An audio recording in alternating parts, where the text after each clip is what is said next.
आज हम रामायण के उस सबसे दुखद और भावुक प्रसंग की बात करेंगे जब महाराज दशरथ ने कैकेयी को समझाने की हर कोशिश की।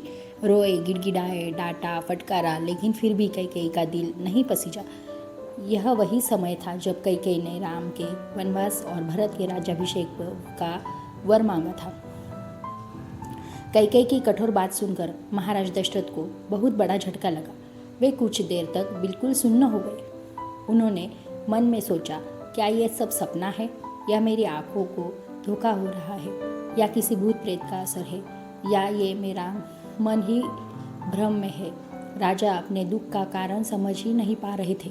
फिर जब उन्हें होश आया तो कैकेयी को देखकर वे ऐसे कांप उठे जैसे कोई हिरन बाघ को देखकर डर जाता है। वे जमीन पर बैठ गए, लंबी लंबी सांसें लेने लगे, मानो किसी जहरीले सांप ने डस लिया हो।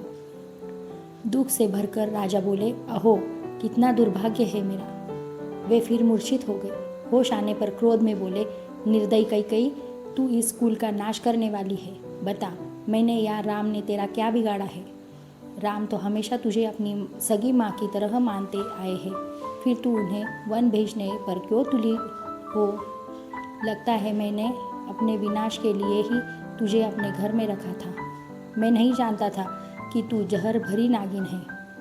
दशरथ बोले, जब सारी दुनिया राम के गुणों की तारीफ करती है तो मैं अपने प्यारे बेटे को क्यों छोड़ दूँ? मैं कौशल्या को छोड़ सकता हूँ, सुमित्रा को छोड़ सकता हूँ, राज्य को छोड़ सकता हूँ, पर अपने प्राण प्रिय राम को नहीं छोड़ सकता। राम को देखते ही मेरे दिल में प्रेम उमड़ आता है, और जब मैं उन्हें नहीं देखता तो मेरी चेतना ही समाप्त हो जाती है।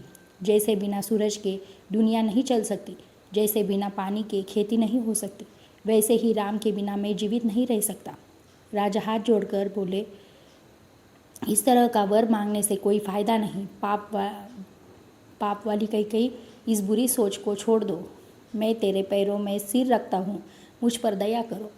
जो कुछ इस पृथ्वी पर मिल सकता है मैं सब तुझे दे दूँगा, लेकिन ऐसा वर मत मांग जो मुझे मौत की ओर धकेल दे।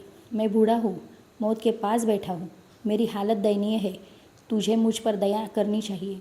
दशरथ बोले, राम से बढ़कर कौन है जो बड़ों की सेवा करे, उनका सम्मान करे, उनकी आज्ञा तुरंत माने। मेरे यहाँ हजारों सेवक हैं, पर किसी ने कभी राम की शिकायत नहीं की। राम दान से ब्राह्मणों को जीतते हैं, सेवा से गुरुजनों को जीतते हैं, और धनुष बाण से शत्रुओं को। सत्य, दान, तप, त्याग, दयालुता, सरलता और शीलता, ये सारे गुण राम में भरे हैं। ऐसे राम को वन भेजना तेरे दिल को कैसे अच्छा लग रहा है? इतना सब कहने के बाद भी कैकेयी का दिल नहीं पसीजा। वह और कठोर होकर बोली, राजन, अगर आप वर देकर फिर मुकर गए तो आपकी धर्मनिष्ठा का क्या होगा? लोग कहेंगे, जिस कैकेयी की वजह से राजा जीवित रहे उसी से झूठा वादा किया गया। आज अगर आप वर पूरा नहीं करेंगे तो आपके कुल पर कलंक लगेगा। राजा रोते रहे, गिड़गिड़ाते रहे, लेकिन कैकेयी नहीं मानी। इस तरह एक पिता का प्रेम हार गया और वचन की जीत हुई। एक गलत वरदान ने पूरी अयोध्या को दुख में डुबो दिया, और यहीं से राम के वनवास की शुरुआत हुई। अगर आपको रामायण के वीडियो पसंद आते हो तो लाइक करें और चैनल को सब्सक्राइब ज़रूर करें।